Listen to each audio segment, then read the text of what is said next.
Karimnagar parliament BJP అభ్యర్థి బండి సంజయ్ ప్రచారంలో speed పెంచారు. తనదైన శైలి మాటల తూటాలు పేల్చుతూ ప్రత్యర్థి పార్టీల అభ్యర్థులకు చుక్కలు చూపిస్తున్నారు. కాంగ్రెస్ మరియు బీఆర్ఎస్ పార్టీలపై తీవ్ర విమర్శలు చేస్తూ బండి ప్రచారం సాగుతోంది. ఎన్నికల ప్రచారంలో భాగంగా నేడు పలు ప్రాంతాల్లో రోడ్ షోలు నిర్వహించిన బండి కరీంనగర్లోని కమాండ్ చౌరస్తాలో ఏర్పాటు చేసిన రోడ్ షోలో కేంద్ర మంత్రి మురుగన్తో కలిసి పాల్గొన్నారు. ఆ సందర్భంగా బండి సంజయ్ మాట్లాడుతూ కాంగ్రెస్ మరియు బీఆర్ఎస్లకు ఓటమి భయం పట్టుకుంది. అందుకే నోటికి వచ్చినట్లుగా అబద్ధాలు మాట్లాడుతూ ప్రజలను మోసం చేసేందుకు ప్రయత్నిస్తున్నారు అంటూ ఆరోపించారు. ఇంకా బండి సంజయ్ మాట్లాడుతూ రిజర్వేషన్ల రద్దు కోసమే 2000 సంవత్సరంలో జస్టిస్ వెంకటాచలయ్య కమిషన్ను అప్పటి బీజేపీ ప్రభుత్వం వేసిందని, ఆ కమిషన్ను ఇచ్చిన రిపోర్ట్ను కూడా తొక్కిపెట్టారని రేవంత్ రెడ్డి చెప్తున్నాడు. మరి 2004 నుంచి 2014 వరకు 10 ఏళ్ల పాటు కాంగ్రెస్ అధికారంలో ఉన్నది కదా. మరి ఆ సమయంలో జస్టిస్ వెంకటాచలయ్య కమిషన్ ఇచ్చిన రిపోర్ట్లో ఏముందో చెప్పాలి కదా.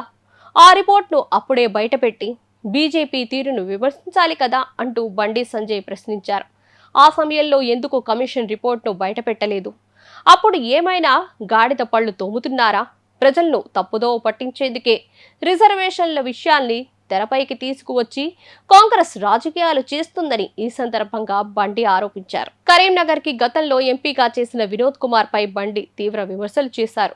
10 ఏళ్లు బీఆర్ఎస్ అధికారంలో ఉన్నా కూడా వినోద్ కుమార్ కానీ, ఆ పార్టీ ప్రభుత్వం కానీ కరీంనగర్ కు చేసింది ఏమీ లేదు. మోదీ ప్రభుత్వ హయాంలోనే కరీంనగర్ ఎంతో అభివృద్ధి చెందింది.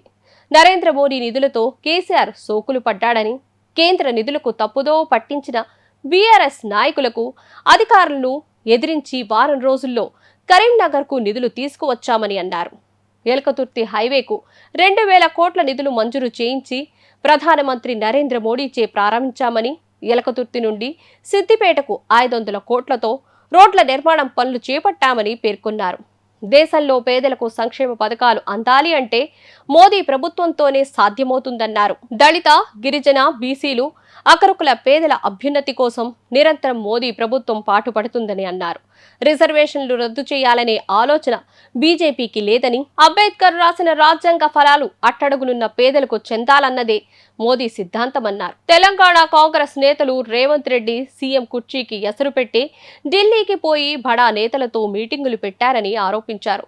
కరీంనగర్ ప్రజలు ఓటు వేసి నన్ను గెలిపిస్తే నేను మోదీకి ఓటు వేసి గెలిపిస్తానని అన్నారు. దేశ అభివృద్ధి, దేశ భద్రత కోసమే ఈ ఎన్నికలు కనుక ఓటర్లు ఆలోచించి తమ ఓటు హక్కును వినియోగించుకోవాలని బండి సంజయ్ విజ్ఞప్తి చేశారు.